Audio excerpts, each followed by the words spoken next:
নমস্কার। আজকে আপনাদের একটা গল্প দেখাবো। গল্পটা হচ্ছে সারা পশ্চিমবঙ্গ জুড়ে মানুষকে হয়রানি করছে বিজেপি সরকার, কেন্দ্রের বিজেপি সরকার। এসআইআর এর নাম করে মানুষকে যেভাবে প্রতিনিয়ত হয়রানি করছে তার একটা নিদর্শন আজকে আপনাদের দেখাবো।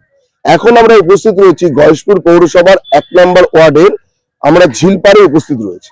আজকে এমন একজনের বাড়িতে যাব যার 2002 সালে নাম থাকা সত্ত্বেও 2002 সালের লিস্টে তার বাবার নাম, মায়ের নাম এবং ছেলের নাম থাকা সত্ত্বেও ছেলেকে নোটিশ পাঠানো হয়েছে যে আপনার এবং আপনার বাবার বয়সের পার্থক্য 15 বছরের কম, তাই আপনি আপনার কাগজপত্র দাখিল করুন।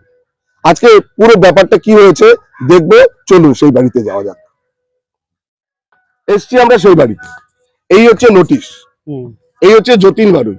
তার 2002 সালে নাম রয়েছে, আপনারা স্ক্রিনে দেখতে পাচ্ছেন যে তার 2002 সালে যে নাম রয়েছে। আজকে এই যতীন বাড়ুইকে চিঠি দেওয়া হয়েছে যে তার এবং তার বাবার বয়সের পার্থক্য 15 বছরের কম, অথচ তার সাথে তার বাবার বয়সের পার্থক্য হচ্ছে 36 বছর, তাই তো? মানে বাবার যখন 36 বছর বয়স ছিল তখন আপনি জন্ম হয়েছে, তাহলে বাবার সাথে তার বয়সের পার্থক্য হচ্ছে 36 বছর। অথচ দেখুন এই যে ভোটারের এই যে কাগজ দিয়েছে সেখানে তাকে বলেছে যে তার সাথে বাবার বয়সের পার্থক্য হচ্ছে 15 বছরের কম, অথচ আপনার বাবা তো পাড়ার কাকা। আচ্ছা, আপনার বাবা এবং আপনার মায়ের আপনাদের সকলের নাম রয়েছে 2002 এর লিস্টে, তাই তো? পুরো সব কাগজপত্র থাকা সত্ত্বেও আজকে আপনার কাছে নোটিশ এসেছে। আপনি কি বলবেন এই ব্যাপারে? এটাকে একটা হয়রানি করা, মানে মানুষকে হয়রানি করাই তো। আমার যেহেতু সব রয়েছে তারপরেও ডাকছে কেন বুঝতে পারছি না।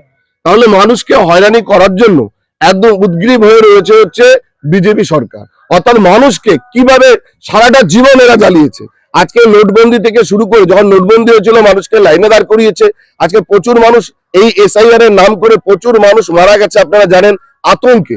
আজকে এরা নিম্নবিত্ত, দেখুন বাড়িঘর দেখুন, তার নিম্নবিত্ত পরিবারের মানুষ, সেই মানুষটাকে এই হয়রানি যে করা হচ্ছে তার একটা আপনি কি আতঙ্কে ভুগছেন যে নাম কেটে যেতে পারে? একটু তো আতঙ্ক হতেই পারে। অথচ আপনার 2002 সালে নাম রয়েছে, আপনি জন্ম থেকে এখানে। তাহলে দেখুন, ভাবুন যে মানুষকে হয়রানির শিকার এরা করছে। এবার এই ওয়ার্ডের যিনি কাউন্সিলর ছিলেন তার সাথেও কথা বলবো, তার বক্তব্য কি। আসুন, সাথে রয়েছে এই ওয়ার্ডের অর্থাৎ পৌর 1 নম্বর ওয়ার্ডের প্রাক্তন কাউন্সিলর বিটুল রায়। তাকে বলবো যে আপনি কি বলবেন, এই যে আপনার ওয়ার্ডের মানুষকে এইভাবে হয়রানি করছে, এই ব্যাপারে আপনি কি বলবেন? দেখুন, প্রথমত আমি বলবো যে বিজেপির সরকার, বিজেপির এমএলএ এমপি যারা আছে তারা ভোট চুরি করার জন্য উঠে পড়ে লেগেছে। আমরা দুদিন আগে দেখতে পেয়েছিলাম আমাদের এই অঞ্চলের বিজেপির বিধায়ক, মানে আমাদের বিধায়ক বিজেপির সিম্বলে তিনি জয়ী হয়েছিলেন, অম্বিকা রায়। উনি আমাদের মহকুমা শাসকের কাছে গেছিলেন নিজে 7 নম্বর ফর্ম নিয়ে অবজেকশন করতে, মানে যে অবজেকশনের মাধ্যমে যে ভোটের নাম কাটানো হয় সেই 7 নম্বর ফর্ম, সেই 7 নম্বর ফর্ম আসলে জমা করে হচ্ছে বিএলও যে আছে, বিএলও বুথ লেভেল অফিসার যে আছে তিনি জমা করেন। সেই জায়গায় দাঁড়িয়ে অম্বিকা রায় নিজে প্রায় 700-র উপরে, মানে 300-র উপরে ফর্ম নিয়ে গেছিল যে এই নামগুলো বাদ দিতে হবে। সেই জায়গায় দাঁড়িয়ে আমরা দেখতে পেয়েছি। তো সুতরাং এরা যে ভোট চুরি করতে এসছে এসআইয়ের নাম করে, সেটা হচ্ছে জয়জান্ত উদাহরণ। আমার এই 1 নম্বর ওয়ার্ডে আমি কালকেই রাত্রেবেলা জানতে পারি তার কাছে নোটিশ এসছে, গতকাল রাতে, যে তাকে হেয়ারিং এ ডেকেছে, তার কাগজপত্র নিয়ে যেতে হবে। কিন্তু আমরা যখন আমাদের মমতা ব্যানার্জি, অভিষেক ব্যানার্জির নির্দেশে আমরা যখন পাড়ায় পাড়ায় ক্যাম্প করেছিলাম, সেই ক্যাম্পে আমরা নিজেরা ফর্ম ফিল আপ করেছি। তার 2002 সালে নাম ছিল, 25 সালে নাম ছিল। আমাকে যখন ফোন করে আমি তো নিজেই অবাক, এটা কি করে সম্ভব। তো আমার কাছে নিয়ে যাওয়ার পরে দেখি সত্যি সত্যি তার কাছে একটা নোটিশ এসছে, তার বাবার সাথে তার জন্মের ডিফারেন্স নাকি 15 বছরের কম। আমি তারপরে তাকে বাড়ির থেকে ভোটার কার্ড, আধার কার্ড, জন্মের সার্টিফিকেট যা যা আছে সব নিয়ে আসতে বললাম। এসে আমি নিজে চেক করে দেখলাম যে বাবার সাথে ডিফারেন্স প্রায় 37 বছর এবং মার সাথে তখন মার বয়স ছিল 29 বছর। এইবার আমি যখন এই আজ থেকে 40 বছর আগে যাদের বিয়ে হতো স্বাভাবিক আমাদের এই গ্রাম অঞ্চলে, যখন আমরা দেখতাম যে প্রায় 15-20 বছর ডিফারেন্সে বিয়ে হতো, তো নর্মালি একটু সবকিছু ঠিকই আছে। সেই জায়গায় দাঁড়িয়ে এই অঞ্চলে আমাদের মমতা ব্যানার্জি সরকার, আমাদের মমতা ব্যানার্জি মানবিক মুখ্যমন্ত্রী এই অঞ্চলের সকল মানুষকে আমাদের সরকারিভাবে পাট্টা দিয়েছে। আজকে এরা এসছে এখানে সরকারি জায়গায় থাকার পরে তাদের পাট্টা দিয়েছে। এই ছেলেটা আমাদের সঙ্গে পড়াশোনা করেছে, আমরা স্কুলে একসাথে গেছি। এরা সেই জায়গায় দাঁড়িয়ে আমাদের নিজের চোখের সামনে এরা এইরকম ভাবে যদি মানুষকে হয়রানি করে, মানুষ তো আতঙ্কিত হয়ে মারা যায়। আমরা দেখেছি এসআইআর যখন চালু হয়েছে বিভিন্ন জায়গায় বিভিন্ন বয়স্ক মানুষরা আতঙ্কে মারা গেছে। তো সুতরাং আমরা বলবো যে আমরা এই পরিবারের পাশে এবং ওয়ার্ডের সকল মানুষের পাশে আছি। কোনো বৈধ ভোটার এর নাম যাতে না বাদ যায় তার জন্য আমরা যত অব্দি যাবো আমাদের নেত্রী মমতা ব্যানার্জি, আমাদের নেতা অভিষেক ব্যানার্জি বলেছে বৈধ ভোটারের নাম বাদ গেলে দিল্লি পর্যন্ত আন্দোলন যাবে, এবং আমরা আমাদের দলীয় ভাবে যদি কারোর নাম বাদ যায় তার জন্য আইনগত ভাবে আমাদের যতটা লড়ার মানুষের পাশে থেকে আইনগত ভাবে লড়া হবে, এবং আন্দোলনের মাধ্যমে সবাইকে নিয়ে লড়া হবে। তাহলে আপনি মনে করছেন যে এইভাবে মানুষকে হয়রানি করছে? হয়রানি করছে এবং ভোট চুরি করার চিন্তা ভাবনা করছে। বিভিন্ন স্টেটে আমরা দেখেছি যে ভোট চুরি করে কিভাবে জয়ী তারা হয়েছে। এই তো কিছুদিন আগে যখন বিহারে ইলেকশন হলো, আমরা দেখলাম যে এসআইআর পরে যে ভোটের নাম উঠেছে সেই নামের তুলনায় বেশি লোক ভোট দিয়ে দিচ্ছে। এইভাবে ভোট চুরি চিন্তা ভাবনা চলছে। মানে বিভিন্ন এদের কাজ হচ্ছে ভোট চুরি করে কিভাবে ক্ষমতা দখল করে তার হচ্ছে এদের চিন্তা ভাবনা। তাহলে আপনি কি বলবেন? আপনার কি মানে এই যে আপনি তো যাবেন হিয়ারিং এ, হ্যাঁ যাবো। এবং আপনার একটা আতঙ্ক কাজ করছে, বাড়ির মা বাবারও আতঙ্কের কাজ করছে। হ্যাঁ হয়তো ওনাদের সেই, হ্যাঁ সে তো একটু করছেই, স্বাভাবিক লাগছে। তাহলে আপনি এর তো প্রতিবাদ জানাচ্ছেন এবং ধিক্কারও জানাচ্ছেন আপনি, হ্যাঁ যে এরকম একটা আপনার সাথে কাজ, মানে আপনার বৈধ থাকা সত্ত্বেও। হ্যাঁ আমি হয়তো যেদিনকে হিয়ারিং এ যাবো সেদিন হয়তো আমি কাজ করলে একটা রোজ পেতাম, সেদিনকে আমার এখন তাও যেতে হচ্ছে, একটা রোজ নষ্ট করে হ্যাঁ, আপনাকে যেতে হচ্ছে। যেহেতু আমার সঠিক প্রমাণ তো রয়েছে, কাগজপত্র দেওয়া আছে, তারপরও আপনাদের দেখালাম যে কি ঘটনা।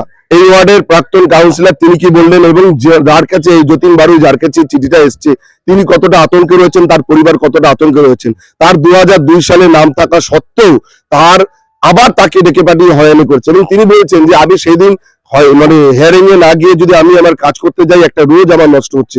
এইভাবে প্রতিনিয়ত বিজেপি মানুষকে হয়রানির শিকার করছে, মানুষকে বিভ্রান্তির দিকে নিয়ে যাচ্ছে, এবং মানুষের এই যে দৈনন্দিন যে হয়রানি, এটা কিন্তু বিজেপি করেই চলেছে। এই প্রতিবাদে আমাদের সকলকে এক হতে হবে, এবং সকলে মিলে এর প্রতিবাদ করবো। এর জবাব কিন্তু বিজেপিকে 2026-এ পেতেই হবে, কারণ প্রত্যেকটা উন্নয়ন নেই, কোনো উন্নয়ন নেই। বিজেপি কি করেছে তার কিন্তু কোনো কিছু বলতে পারবে না বিজেপি সরকার, যে বিজেপি এই কাজটা মানুষের জন্য ভালো করেছে, অথচ মানুষকে হয়রানি করেছে এটা সবাই বলতে পারবে।